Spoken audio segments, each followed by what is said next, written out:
Sebelumnya sih saya karyawan biasa, nggak ada basic untuk di properti. Cuman karena saya sering baca-baca artikel tentang properti, jadi saya minat. Jadi awalnya cuma coba-coba.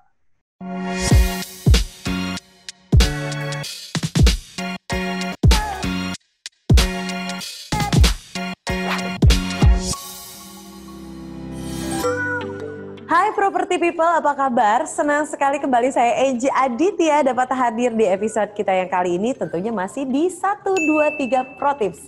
Dan seperti biasa kita bakal ngangkat tips dan juga trik untuk kalian yang sekarang ini baru saja berniat menjadi seorang agent. Dan seperti biasa juga kita akan selalu mengundang agent-agent yang berhasil yang tentunya juga bisa menjadi teladan untuk agent-agent yang saat ini baru saja meretas karirnya. Kali ini kita sudah bergabung secara virtual dengan seorang agent yang berhasil dari Kota Bandung, yaitu adalah Wandi Bahari as a principal dari Mitra Arta Property. Langsung saja kita sapa ya. Halo Pak Wandi Bahari, apa kabar? Baik. Aduh, ini kalau dari Bandung kayaknya enaknya dipanggil Akang begitu ya Kang ya? Boleh. Oke, Kang Wandi. Gimana kabarnya selama pandemi ini di Bandung? Sehat semuanya? Sampurasun, sehat alhamdulillah. Sampurasun, rampe, sehat alhamdulillah ya. Tapi untuk penjualan properti sendiri selama pandemi ini gimana Kang di Bandung? Alhamdulillah saya pribadi sih nggak mengalami penurunan, stabil. Alhamdulillah. Stabil, alhamdulillah. Bukan, jadi memang banyak orang yang berpikir, waduh dikala semua orang pekerjaannya mengalami penurunan, bahkan ada yang sampai pemberhentian. Kalau misalkan kalian berkarir di dunia properti ternyata masih stabil-stabil aja ya Kang ya? Ya, alhamdulillah. Ya, alhamdulillah. Kang Wandi boleh cerita sedikit nggak? Awalnya tuh gimana sih hingga akhirnya Akang bisa berkarir di dunia properti? Sebelumnya sih saya karyawan biasa, nggak ada basic untuk di properti. Cuman karena saya sering baca-baca artikel tentang properti, jadi saya minat. Jadi awalnya cuma coba-coba. Karena hasilnya menjanjikan dan ya akhirnya saya fokus sih. Akhirnya fokus jual rumah kok coba-coba begitu ya. Dan akhirnya memutuskan untuk berubah menjadi seorang agent begitu. Ya, betul. Ada nggak sih perubahan yang signifikan? Sebelumnya kan karyawan dan setelah menjadi agent, apa perubahan yang paling Kang Wandi rasakan? Rasakan sih perubahan yang signifikan di ekonomi lah ya, jadi lebih meningkat. Kalau di properti tidak terbatas, kita penghasilan tidak terbatas sama sekali. Tergantung unlimited income begitu. Apa aja yang paling dirasakan berubah? Perekonomian jelas berubah, kendaraan bisa dibeli. Iya. Akang kalau boleh tahu sudah berapa lama sih Kang berkecimpung di dunia properti? Kurang lebih 7 tahun. 7 tahun? Ya, dari 2014 sampai sekarang. Oke, 2014 sampai dengan sekarang berarti kurang lebih berapa tahun itu? Ya, kurang lebih 7 tahun. 7 tahunan lah ya, wow luar biasa. Oke, Kang kalau boleh di-sharing, sebetulnya properti apa sih yang Akang jual di Bandung? Kalau saya lebih memfokuskan ke rumah sih, karena rumah lebih gampang untuk dijual dibanding produk properti yang lain. Karena pada dasarnya tiap orang perlu tempat tinggal gitu, apalagi yang misalkan yang baru nikah gitu kan. Gitu. Jadi memang Akang ini adalah expertnya di bidang rumah tinggal. Kalau boleh di-sharing untuk Bandung sendiri memang karakter buyernya seperti apa sih Kang? Apakah buyernya itu memang lebih mencari rumah hunian ataukah apartemen atau mungkin produk yang lainnya? Kalau di Bandung sendiri kebanyakan masyarakat asli Bandung itu lebih perlunya rumah sih. Untuk properti yang lain mungkin kebanyakan orang luar kota kayak apartemen gitu. Terus tanah mungkin orang-orang luar kota sih banyak gitu yang invest. Tapi untuk warga Bandung sendiri sih yang asli jarang gitu untuk yang properti lain. Kebanyakan rumah intinya. Kebanyakan rumah landed begitu ya? Ya betul. Nah Kang, sementara nih, ini kan Akang kalau boleh tahu area Bandungnya, area mana sih Kang yang Akang lakukan penjualan propertinya tuh kebanyakan di daerah mana? Kalau saya fokus di Bandung Selatan. Bandung Selatan. Terusan Cibaduyut. Nah, ini pertanyaan saya akan mewakili pertanyaan seluruh buyer di Indonesia. Boleh di-sharing nggak, Kang? Rata-rata kira-kira nih pasaran harga jualnya untuk properti di Bandung Selatan berapa sih? Mulai dari berapa sampai berapa gitu per meternya? Untuk ukuran untuk tanah ya, harga jual tanah. Tanah ya, boleh tanah. Kita hitung tanah aja lah ya, jadi nanti tinggal kalkulasi sendiri aja. Untuk di kabupaten itu rata-rata pasaran per meternya 1,5 sampai 2 juta per meter. 1,5 juta. Nah, oke. Jadi kita minimal punya kiblat lah ya, punya gambaran. Itu untuk kabupaten, kalau kota mungkin bisa di atas itu gitu. Oke, tuh. Untuk property people yang sekarang ini mungkin tertarik ingin berinvestasi, beli rumah atau beli tanah di daerah Bandung Selatan, jadi terbuka harganya. Rata-rata adalah kurang lebih 1 juta sampai 1,5 juta, bahkan ada yang 2 juta per meter begitu. Jadi kalau tanahnya berbentuk rumah dan tanah itu pasaran kabupaten di 200-an.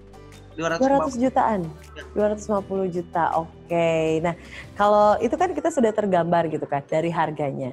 Berarti kalau istilahnya sudah jelas dari harga, hitungannya untuk rumah tinggal masih terjangkau.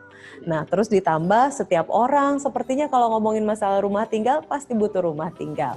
Akang boleh sharing nggak sih pengalaman Akang sebagai agent? Apakah gampang menjadi agen rumah tinggal atau mungkin ada susah-susahnya dikit gitu, boleh di-share? Kalau saya pribadi sejak dari 2014 sampai saat ini sama sekali belum menemukan kendala, karena ya balik lagi ke tadi orang itu pada perlu rumah gitu. Jadi kita insya Allah gampang ngejualnya sih, apalagi dengan harga yang terjangkau. Nah, itu dia ya. Jadi buat kalian property people juga yang sekarang ini ngerasa, aduh pengen jadi agent property, pengen jual rumah tapi susah. Nih, ikutin tipsnya Akang ini. Jadi sekali lagi semua orang intinya selalu memiliki kebutuhan untuk memiliki rumah begitu ya Kang. Jadi nggak usah khawatir, agak akan melakukan penjualan begitu. Nah Kang, aku mau tanya lagi, tapi ada nggak sih Kang selama perjalanan karir Akang menjadi seorang agent, pernah nggak sih nemuin pengalaman yang unik gitu? Nemuin seperti fake buyer, atau mungkin juga menemukan kendala-kendala pas mau jual rumah, surat-suratnya bodong gitu. Pernah nggak sih menemukan kendala seperti itu? Ada sih gini, waktu 2014 saya jual rumah ke salah satu buyer, terus saya biarin aja. Terus tiba-tiba saya tuh dipanggil sama notaris, ada salah satu akte yang masih di sana gitu, belum diambil. Setelah saya hubungi ke orangnya, dia lupa punya properti gitu. Oh my God. Saking banyaknya gitu ya. Iya. Itu mau pengalaman menyenangkan dong ya. Ada 5 tahun dibiarin, Bu. Oh, dibiarkan. Dia ngasihin uang, udah aja nggak tahu kemana orangnya. Ada sepertinya ya. Jadi memang beragam-ragam pembeli atau juga buyer dari properti ini. Bahkan ada yang udah beli properti, dia lupa begitu ya. Enak ya Kang ya, dilupakan begitu saja. Mungkin kalau pacar dilupakan, lah ini tuh properti dilupakan. Nah, mungkin ada kejadian unik lain lagi gak sih Kang, selain menemukan buyer yang fantastis lah hitungannya, sampai lupa loh dia punya properti. Ada gak sih pengalaman yang seru lainnya? Apa ya? Ada yang via online, dia istilahnya hanya telepon, nggak lihat rumahnya, nggak lihat apanya, langsung transfer gitu. Ada yang kayak gitu. Ya. Oh my God, ini the power of portal berarti ya Kak. Nah, ngomongin masalah portal, sok coba sekarang Akang boleh jelaskan. Dulu pengalaman Akang selama 7 tahun ini, Akang pasti sudah memiliki pengalaman beriklan, baik itu di iklan baris, di spanduk, dan jelas sekarang Akang tentunya sudah tergabung di portal Rumah 123. Nah, boleh Akang di-sharing perbedaan yang signifikan yang Akang rasakan setelah Akang melakukan listing di portal properti? Jadi waktu awal itu 2014 kan belum banyak portal properti kan ya. Itu masih di koran, kita iklan di koran, sebar brosur ke tiap perusahaan, ataupun kita tempel spanduk di jalan-jalan. Nah, karena makin kesini teknologi semakin berkembang, jadi kita juga dimudahkan untuk penjualan rumah gitu kan. Sekarang banyak portal, terutama sekarang kan ada rumah123.com gitu kan. Idealnya itu sangat membantu lah untuk penjualan saya. Hampir 50% dari total yang saya jual itu dari rumah123.com. Wow, tuh kan, jadi betapa besar pengaruhnya beriklan di portal properti yang benar dan tepat. Jadi buat kalian para agent-agent yang baru punya listingan tapi nggak diiklanin, aduh sayang banget. Kang, sementara ini untuk pembeli Akang itu kebanyakan dari lokal atau dari luar Bandung sih Kang? Atau mungkin ada yang bahkan mancanegara gitu? Ada yang dari luar, ada beberapa dari luar negeri gitu yang mungkin dia itu nikah sama orang Indonesia beli di kita. Jadi terus ada juga yang kebanyakan sih di lokal ya, warga asli. Terus sekitar 80%, warga asli 80%, sisanya ya gitu dari orang luar kota, orang luar negeri juga ada gitu, kayak dari Malaysia, Singapura ada yang beli di kita. Nah, Kang, ini aku mau bahas tentang income. Boleh ya, Kang ya, izin ya. Ini sebagai penyemangat para agent-agent baru nih. Kalau biasanya kan komisi dari penjualan hotel, pabrik sudah tidak perlu ditanyakan. Nah, untuk Akang sendiri, pengalamannya sebagai agent di dunia properti yang bergelut di rumah hunian, gimana sih Kang pendapatannya? Boleh bantu dijelaskan sedikit aja? Ya pendapatannya kita dari penjualan aja, kalau kita jual kan dapat komisi 3%. Ya itu mah tinggal dikalikan sendiri aja lah. Kalau kita sebutkan jual 20 unit ya udah kebayang mungkin ya. Betul. Tuh kan property people, kalau tadi Kang Wandi bilang, jadi meskipun memang dari segi harga rumah memang tidak sespektakuler harga hotel, tapi kalau banyak ya sama aja begitu kan.